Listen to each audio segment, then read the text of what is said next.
नमस्कार दोस्तों, headlines of the day की सीरीज में एक बार फिर से आप सभी का स्वागत है। आज डेट 6 जनवरी, लेकिन हमने आज का जो पूरा डिस्कशन है उसमें 5 और 6 दोनों दिन की इंपॉर्टेंट न्यूज़ को लिया है, तो इसे हम एक एक करके विस्तार से समझने का प्रयास करेंगे। लेकिन एपिसोड की शुरुआत करेंगे हमेशा की तरह एक मोटिवेशनल कोट के साथ, और कोट है, एक देश की महानता, बलिदान और प्रेम उस देश के आदर्शों पर निहित करता है। और ये कथन है सरोजिनी नायडू जी का। इसी के साथ आगे बढ़ेंगे और देख लेंगे हमारे पिछले अभ्यास प्रश्न को। तो प्रश्न था, गैलेक्सी मेढक को IUCN की किस श्रेणी में रखा गया है? ऑप्शन है A least concern, B vulnerable, C endangered या डी एक्सटिंक्ट। और इस प्रश्न का सही उत्तर था विकल्प सी इंडेंजर्ड। आप में से बहुत सारे लोगों ने इस प्रश्न का बिल्कुल सही जवाब दिया था और आप इसका एक्सप्लेनेशन को हमारे पिछले एपिसोड में जाकर के देख सकते हैं। इसी के साथ हम आगे बढ़ेंगे और शुरुआत करेंगे अपने एपिसोड की पहली न्यूज़ के साथ। न्यूज़ है, India's Russian oil imports at 6 month high in November. Topic है GS पेपर 3 इकोनॉमी से और साथ ही साथ GS पेपर 2 IR से। न्यूज़ कैसे समझ लेते हैं। तो नवंबर 2025 में भारत ने रूस से कच्चे तेल यानी क्रूड ऑयल का आयात पिछले 6 महीनों में सबसे ज़्यादा किया।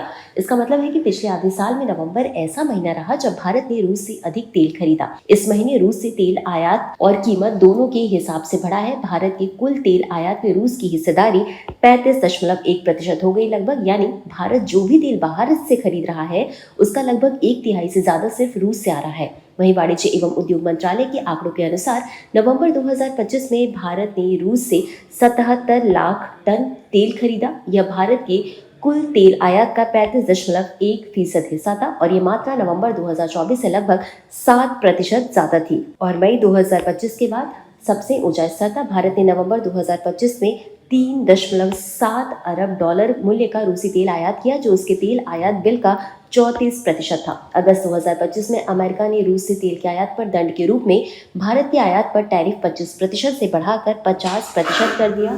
अगस्त 2025 में अमेरिका ने रूस से तेल के आयात पर दंड के रूप में भारत के आयात पर टैरिफ 25% से बढ़ाकर 50% कर दिया। इसके बावजूद अगस्त से पहले के 8 महीने में से 7 महीनों में भारत ने रूस से तेल आयात में साल दर साल आधार पर कटौती की थी। तो भारत ने क्या किया? तो भारत ने यह फैसला लिया कि जब शुल्क कम नहीं हो रहा है और ऊर्जा सुरक्षा सबसे जरूरी है, तो भारत अपने आर्थिक हित को प्राथमिकता देगा। तो रूस से तेल अपेक्षाकृत सस्ता मिलता है, भारत की ऊर्जा जरूरतों को इससे रखता है, इसलिए नवंबर में रूस से तेल आयात फिर से बढ़ गया। और इसी के साथ हम आगे बढ़ेंगे अपनी अगली न्यूज की तरफ। न्यूज है, Amit Shah participate in Pongal celebration in Tiruchi. ये topic GS paper 1 art and culture से संबंधित है। तो न्यूज क्या है, इसे हम समझ लेते हैं। तो केंद्रीय मंत्री अमित शाह ने तमिलनाडु के तिरुचि शहर में पोंगल उत्सव में भाग लिया और इसका नाम, ये जो पूरा उत्सव था, इसका नाम रखा गया था नम्मा उरुमोदी पोंगल। और ये आयोजन तिरुचि की मन्नापुरम में किया गया था। आपको बता दें कि पोंगल तमिलनाडु का बहुत महत्वपूर्ण पारंपरिक त्यौहार है जो किसानों और फसल से जुड़ा होता है। और इस मौके पर मैदान में लगभग 1008 बर्तन कतार में रखे गए थे, जिनमें की पारंपरिक तरीके से पोंगल बनाया गया। और इसी के साथ हमने आपको बताया कि पोंगल एक फसल उत्सव है जो मुख्य रूप से दक्षिण भारतीय राज्य तमिलनाडु में मनाया जाता है। ये त्यौहार पूरे 4 दिनों तक चलता है और सूर्य देवता को समर्पित होता है। पोंगल तमिल महीने थाई के साथ मेल खाता है। पोंगल शब्द का प्रयोग त्योहार और उत्सव के दौरान तैयार किए जाने वाले व्यंजन दोनों के लिए किया जाता है। अब उत्सव और रीति रिवाज की बात कर लेते हैं। तो पहला आता है भोगी पोंगल। तो इसमें पहले दिन पुरानी चीजों का निपटान किया जाता है और पुराने के विनाश और नए की शुरुआत के प्रतीक के रूप में एक अलाव जलाया जाता है। दूसरा होता है थाई पोंगल। इसमें होता है, इस दिन नए चावल को दूध और गुड़ के साथ उबालकर प्रचुरता और समृद्धि का प्रतीक माना जाता है। फिर ये व्यंजन सूर्य देवता को अर्पित किया जाता है। और तीसरा है माट्टू पोंगल। ये दिन मवेशियों को समर्पित होता है और उन्हें फूलों से सजाया जाता है और उनकी पूजा की जाती है। और चौथा और आखिरी है कानुम पोंगल। अंतिम दिन दोस्तों और परिवारों से मिलने जुलने का समय होता है और पक्षियों को प्रसाद चढ़ाया जाता है। और इतना समझने के बाद हम आगे बढ़ेंगे अपनी अगली न्यूज़ की तरफ। न्यूज़ है, scientist obtain first 3D image from inside major volcano. ये जो टॉपिक है आपके GS पेपर 1 जियोग्राफी से संबंधित है, साथ ही साथ GS पेपर 3 डिजास्टर मैनेजमेंट यानी कि आपदा प्रबंधन से भी संबंधित है। अब न्यूज़ क्या, इसे समझ लेते हैं।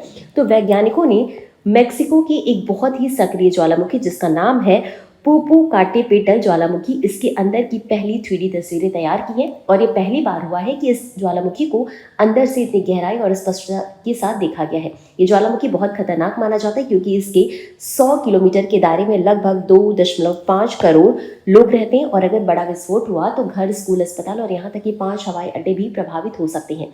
मेक्सिको के राष्ट्रीय स्वायत्त विश्वविद्यालय के वैज्ञानिक प्रोफेसर मार्को कैलो के नेतृत्व में पिछले 5 वर्षों से इस ज्वालामुखी पर लगातार काम किया जा रहा था और जो वैज्ञानिक उन्होंने भारी और संवेदनशील उपकरण लेकर खराब मौसम, ठंड और ज्वालामुखी विस्फोट के खतरे के बीच बार बार ज्वालामुखी की ढलानों पर चढ़े। उनका उद्देश्य था ये जानना कि ज्वालामुखी के अंदर मैग्मा कहाँ जमा है, कितनी गहराई पर है, किस तापमान पर है और किस दिशा में फैल रहा है।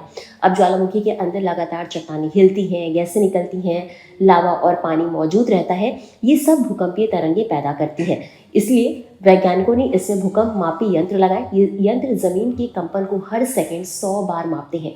फिर इस विशाल डेटा को एआई की मदद से विश्लेषण किया गया और इस प्रक्रिया से ज्वालामुखी के अंदर की 3D संरचना का मैप बनाया गया। तो ये जो पूरी 3D इमेज है उसमें क्या दिखा, तो ये इमेज जो है वो ज्वालामुखी के क्रेटर से 18 किलोमीटर नीचे तक जाती है और इसमें साफ दिखा कि ज्वालामुखी के अंदर सिर्फ मैग्मा कक्ष नहीं है बल्कि अलग अलग गहराइयों पर मैग्मा के कई कुंड हैं। इनके बीच चट्टानें और दूसरी सामग्री मौजूद है। खासकर दक्षिण पूर्व दिशा में मैग्मा की मात्रा ज़्यादा है। अब हमारे लिए जानना भी ज़रूरी हो जाता है कि ये खोज इतना महत्वपूर्ण क्यों है। तो पोपोकाटेपेटल 20,000 साल से भी ज़्यादा पुराना ज्वालामुखी है और 1994 से निरंतर लगातार सक्रिय। लगभग रोज़ इसमें से धुआं, गैस और राख निकलती रही है। आपको बता दें कि 2023 में इसमें आखिरी बड़ा विस्फोट हुआ था और इस ज्वालामुखी के अंदर क्या हो रहा है ये जानना इसलिए भी ज़रूरी है क्योंकि इससे विस्फोट का बेहतर पूर्वानुमान लगाया जा सकता है।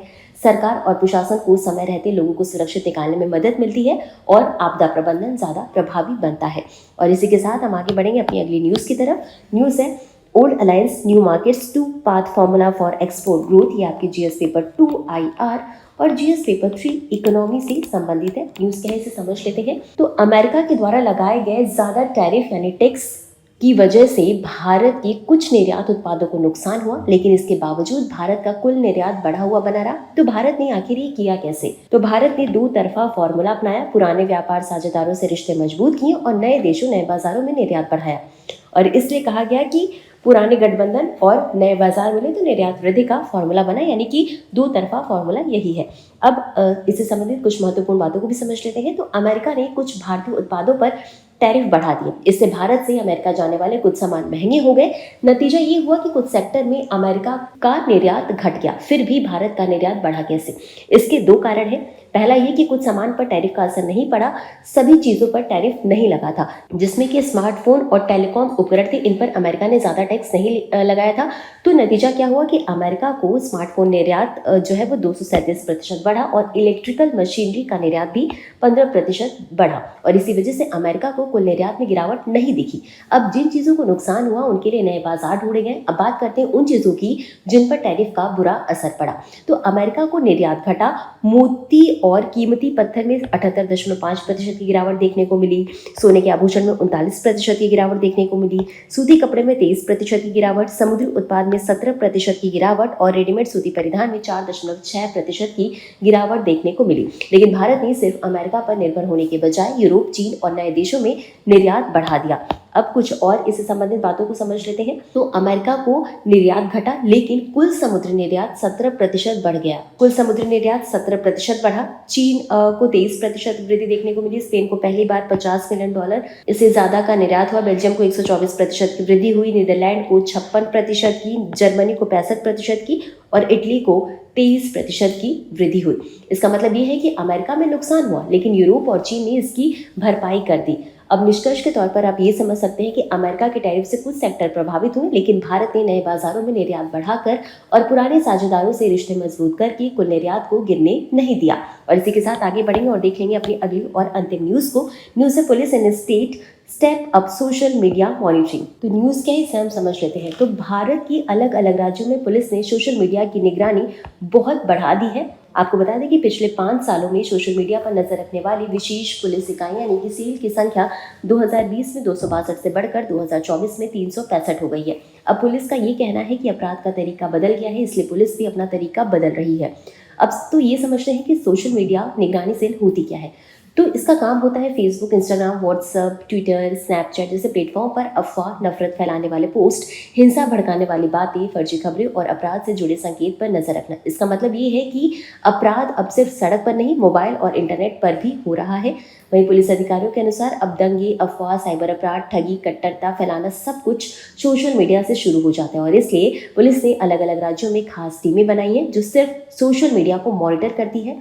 सबसे ज़्यादा सोशल मीडिया निगरानी जो है वो इन राज्यों में होती है। बिहार में 52, महाराष्ट्र में 50, पंजाब में 48, पश्चिम बंगाल में 38 और असम में 37। ये वो राज्य हैं जहां राजनीतिक, सामाजिक या सीमा से जुड़ी संवेदनशीलता ज़्यादा है। तो अब मणिपुर को भी समझ लेते हैं। तो 3 मई 2023 को मणिपुर में जाति हिंसा भड़की। उसके बाद सोशल मीडिया निगरानी सेल 3 से बढ़कर 16 हो गई। लगभग 140 दिन तक इंटरनेट बंद रहा। इससे साफ ये है कि सोशल मीडिया हिंसा फैलाने में बड़ी भूमिका निभा सकता है। कुछ राज्यों में अचानक इतनी बढ़ोतरी क्यों हुई? तो असम में 2022 में सिर्फ 1 सेल था, फिर 2024 में ये बढ़कर 37 सेल हो गया। वहीं पश्चिम बंगाल की बात करें तो पश्चिम बंगाल में भी ये 2 से बढ़कर 38 हो गया। पंजाब में 24 से बढ़कर 48 हो गया। इसका कारण क्या है? चुनाव, सीमा से जुड़े मुद्दे, ड्रग्स, कट्टरपंथ, अफवाहें और ऑनलाइन उकसाने की घटनाएं। पहले क्या होता था कि सोशल मीडिया निगरानी साइबर क्राइम पुलिस स्टेशन का ही हिस्सा थी, लेकिन 2021 के बाद इन्हें अलग इकाई माने जाने लगा। तभी से ये सरकारी रिपोर्टों में अलग अलग दिखाई देने लगी। सिर्फ निगरानी सेल ही नहीं बढ़ी, बल्कि साइबर क्राइम पुलिस स्टेशन भी बढ़े, जो कि 2020 में 376 थे, अब 2024 में 624 हो गए। मतलब ये है कि साइबर अपराध तेजी से बढ़ रहा है। रिपोर्ट में 2 और अहम बातें कही गई हैं। पुलिस की भारी कमी देखने को मिली है, यानी कि कुल स्वीकृत पद जो है वो 27.55 लाख है, जबकि खाली पद करीब 5.9 लाख है। तकनीक का इस्तेमाल है। पुलिस के पास ड्रोन की बात करें तो 2023 में पुलिस के पास 1110 ड्रोन थे और 2024 में 1147 ड्रोन थे। यानी कि तकनीक बढ़ रही है, लेकिन मानव संसाधन को भारी कमी अब भी चिंता का विषय बना हुआ है। और इसी के साथ ये जो आपका टॉपिक है ये आपके जीएस पेपर 2 से संबंधित है और साथ ही साथ जीएस पेपर 3 से भी संबंधित है। और अब इसी के साथ हम आगे बढ़ेंगे और देखेंगे अपने आज के अभ्यास प्रश्न को। तो प्रश्न है, पोपाकाटेपेटा ज्वालामुखी किस देश में स्थित है? आपके ऑप्शन है ए पेरू, बी चिली, सी मैक्सिको या डी कोलंबिया। और इस प्रश्न का उत्तर आपको हमेशा की तरह कमेंट बॉक्स में देना है। इस प्रोग्राम की पीडीएफ को आप हमारे Telegram channel next IAS Hindi से डाउनलोड कर सकते हैं। तो आज के लिए बस इतना ही। मिलते हैं अगले एपिसोड में इसी तरह कुछ अहम और जरूरी खबरों के साथ। तब तक के लिए धन्यवाद।